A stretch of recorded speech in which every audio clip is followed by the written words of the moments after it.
Inaalarma ngayon ang isang business owner sa Baguio City ang paggamit ng kanilang paupahang bahay sa booking scam.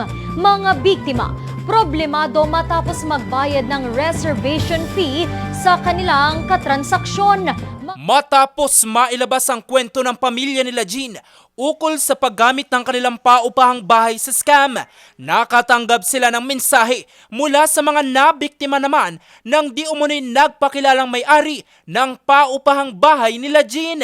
Base sa mensahe, itinanggi ng di umano'y may-ari ang akusasyon nila Jean at tunay daw ang inaalok nitong paupahan. Ayon kila Jean, ilan na ring mga biktima ang kumontak sa kanila kung totoo ito. Bagay na ikinadismaya ng pamilya nila Jean.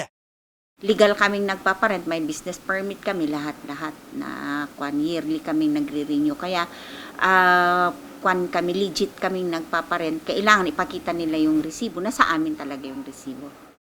Yung mga pinost niya sa yung description niya ng address tama. Pero yung mga post niya dun sa yung mga rooms hindi.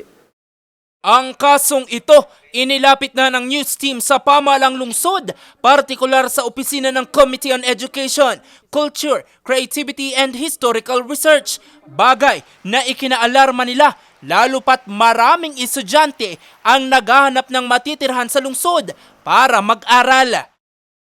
We should take action at bilang Committee Chairperson on Education, yan po yung isa, bigyan namin ng pansin so that we could be able to address it, and that is in coordination with other offices and other agencies. Isa sa mga posibleng solusyon dito ang paghikayat sa mga biktima na mag-report sa Regional Anti-Cybercrime Unit Cordillera. Sa mga nag-i-scam at saka taking advantage of the influx of students in the city of Baguio, I do believe na hindi po taga Baguio ang mga ito, kaya magtulungan tayo at matigil yan kasi kakasira ng ating syudad ng Baguio. Nauna nang nagpaalala ang Regional Anti-Cybercrime Unit Cordillera na huwag basta-basta magbigay ng down payment sa ganitong mga transaksyon, lalo na kung kahina-hinala. Kung halimbawang ayaw nila mag-report sa Baguio, pwede naman po silang mag-report kung nasaan sila.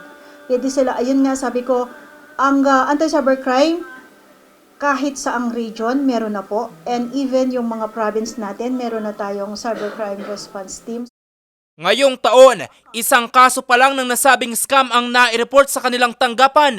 Pero naniniwala rito ang RACU na mayroon pang mga hindi na ire-report na kaso.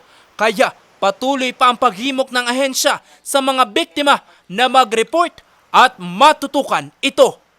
Jose Robert Livitor para sa Luzon Headlines.